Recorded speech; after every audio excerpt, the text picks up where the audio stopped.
आज साहित्य से दोस्ती साथी जन सुविधा केंद्र तहसील निजामाबाद आजमगढ़।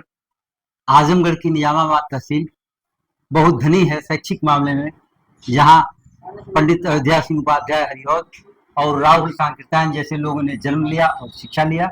आर्य महिला डिग्री कॉलेज वाराणसी से पधारी डॉक्टर वंदना चौबे जी हमारे साथ हैं।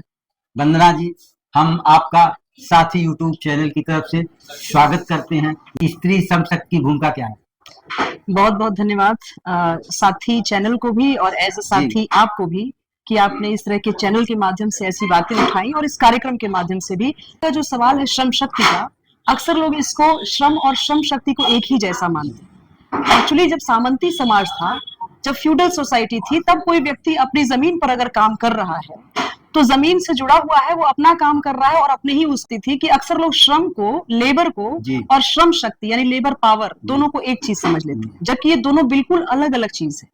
जब हम काम किया करते थे, चाहे स्त्री हो या पुरुष, अगर मैंने खाना बनाया और मैंने खुद खाना खा लिया तो वो श्रम तो मैंने किया, मेहनत तो की, लेकिन वो अभी श्रम शक्ति नहीं। श्रम शक्ति उसे कहते हैं जो बाजार में हम अपनी मेहनत को बेचते हैं, वो एक्सचेंज के लिए जाता है, वितरण के लिए जाता है। और पहले ये काम ज्यादातर मजदूर पुरुष किया करते थे या खेतीहर स्त्रियां, खेतीहर मजदूर पुरुष, लेकिन वो सामंती समाज में लेबर करते थे, श्रम शक्ति के रूप में वो बिकते नहीं थे। पूंजीवादी समाज में हम इसे श्रम शक्ति कहेंगे यानी लेबर पावर कहेंगे। आप देखेंगे कि दिहाड़ी के लिए जो मजदूर या मजदूर औरतें खड़े होते हैं, या कॉर्पोरेट में कंपनी में कोई एक व्यक्ति है जो इंजीनियरिंग करके दिहाड़ी मतलब एक तरह से 10-12 घंटे काम करता है और उसके बदले में उसे एक वेज मिलता है, एक सैलरी मिलती है, तो वो श्रम शक्ति को बेच रहा है पूंजीवादी समाज को। मोटे तौर पर कहना यह है कि सामंती समाज में जो श्रम होता था उसे श्रम कहते थे, पूंजीवादी समाज में जो हम श्रम करते हैं कॉर्पोरेट के लिए उसे श्रम शक्ति कहते हैं। श्रम शक्ति में ज्यादातर पुरुष हैं, लेकिन अब महिलाओं की संख्या भी बड़ी हुई है। पूंजीवादी समाज को महिलाओं का सस्ता श्रम चाहिए, इसलिए महिलाओं का भी लेबर पावर इस समाज में बिक रहा है। तो महिला श्रम का सस्ता लेबर के रूप में तो जानी जा रही है। बिल्कुल। जैसे कोई घरेलू महिला है तो सिर्फ घर का काम करती है, खेती बाड़ी का काम करती है। कोई महिला आंगनबाड़ी है, कोई शिक्षिका है, कोई डॉक्टर है, तो ये वर्क भी दो तरह का है। लेकिन सबसे ज्यादा वर्कलोड किस पर है? घरेलू महिला पर, या वो उस महिला पर जो घरेलू महिला भी है, या कार्यकारी महिला जो बाहर भी काम कर रही है? ये बड़ा अहम सवाल है और कई बार मैं इस वक्तव्य को दोहराती हूँ जो रोजा लग्जमबर्ग ने दिया था कि जिस दिन महिला श्रम का हिसाब होगा, दुनिया की सबसे बड़ी चोरी पकड़ी जाए। तो श्रम तो बहुत के श्रम को दूसरे तरीके से चुराया गया और उस श्रम का दोहन किया गया, और पूंजीवादी समाज एक अलग तरीके से उसका दोहन करता है और दोहन करके उससे मुनाफा कमाता है। तो अब आपका सवाल है कि घरेलू श्रम जो महिलाएं कर रही हैं, एक घरेलू श्रम हुआ कि मैंने अपने घर में काम किया अपने पति बच्चे के लिए, वो भी एक तरह का श्रम है। और एक ऐसी महिला है जो मेरे घर आती है, झाड़ू पोछा बर्तन वगैरह करती है, वो भी एक श्रम हुआ।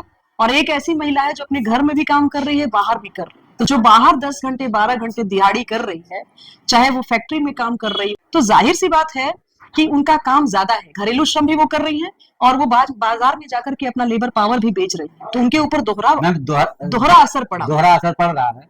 तो उसमें उनके घर में, घर के जो पुरुष हैं या उनके हस्बैंड है, उन पर कितना असर पड़ रहा है? क्या वो अपना निर्णय चलाना चाहें तो अब उनके मन का भी कुछ होता है क्या? अब मेरा जो अनुभव रहा है, मेरा इस क्षेत्र में जो थोड़ा काम रहा है, उस क्षेत्र से मैंने समझा कि जो मध्यवर्गीय महिलाएं हैं वो बाहर काम करके नौकरी करके आती हैं, तो उनके पास एक घरेलू सहायिका है जो उनके घर के कामों को कर देती है, उसके बदले में वो थोड़ा आराम कर लेती है। लेकिन जो बिल्कुल मजदूर महिलाएं हैं वो घर आती हैं तो दूसरे को काम पर नहीं लगाती। ऐसे में उनके हस्बैंड, उनके जो पति या साथी हैं, वो कई बार, ज्यादातर मामलों में मैंने देखा कि नहीं करते हैं, कोई उसमें सहयोग नहीं करते। लेकिन जो मध्यवर्गीय परिवार है उससे कहीं ज्यादा दोनों में मैंने सहयोग भी देखा है, जहां पर दोनों मिलके काम, महिला है अपेक्षाकृत स्वतंत्र है। उसकी दिक्कत यह है कि वो दोनों जगह जब पिसती है तो एक आजादी तो उसको मिलती है, लेकिन फिर भी एक शिकंजा है। अब श्रम का विभाजन जब हम बराबर करेंगे स्त्री पुरुष में, तब उसको राहत मिलेगी। आपने सोवियत संघ 1917 की क्रांति का उल्लेख किया है, जिसमें कुछ बिंदुओं का उल्लेख किया है गोष्ठी में कि औरतों को क्या क्या सहूलतें थी। उन बातों को बताएंगे कि मतलब जैसे आपने कहा कि कोई अनमैरिड भी स्त्री है, अगर वो बच्चा पैदा करती है तो वो बच्चा जो है लावारिस नहीं होगा, उसका भी वारिस होगा। उस महिलाओं के संबंध में सोवियत संघ में जो क्रांति, जो समाजवाद आया, कुछ बातें जो आपने मन से की हैं, वो बातें साथी के दर्शकों को साझा करें। ये बहुत जरूरी आपने बात छेड़ी और मैं इसको एक कॉन्टेक्स्ट देती हूँ क्योंकि अभी अभी 22 अप्रैल को लेनिन की जयंती बीती है और लेनिन जयंती हम लोगों ने मनाया भी।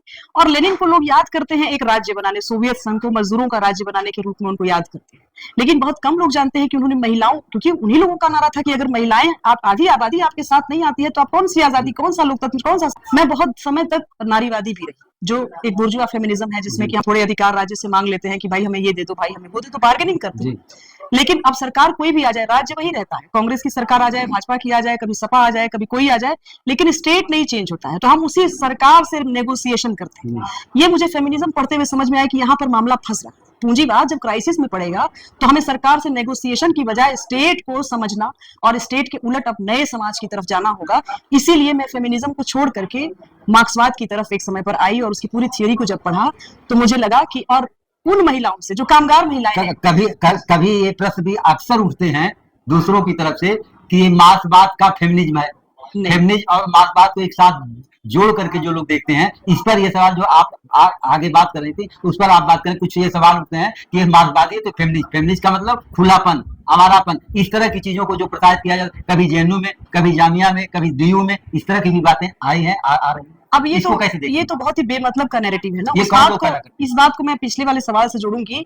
वहीं से मुझे मार्क्सवाद से मुझे ये समझ मिली कि स्त्री की मुक्ति ढंग से जब तक हम नहीं समझेंगे, चाहे वो जाति हो, कास्ट का क्वेश्चन हो, चाहे स्त्री का क्वेश्चन हो, किसी समुदाय, किसी अल्पसंख्यक का क्वेश्चन हो, प्रोडक्शन रिलेशन, उत्पादन के संबंध से जब नहीं समझेंगे तो असल मुक्ति तक नहीं जाएंगे।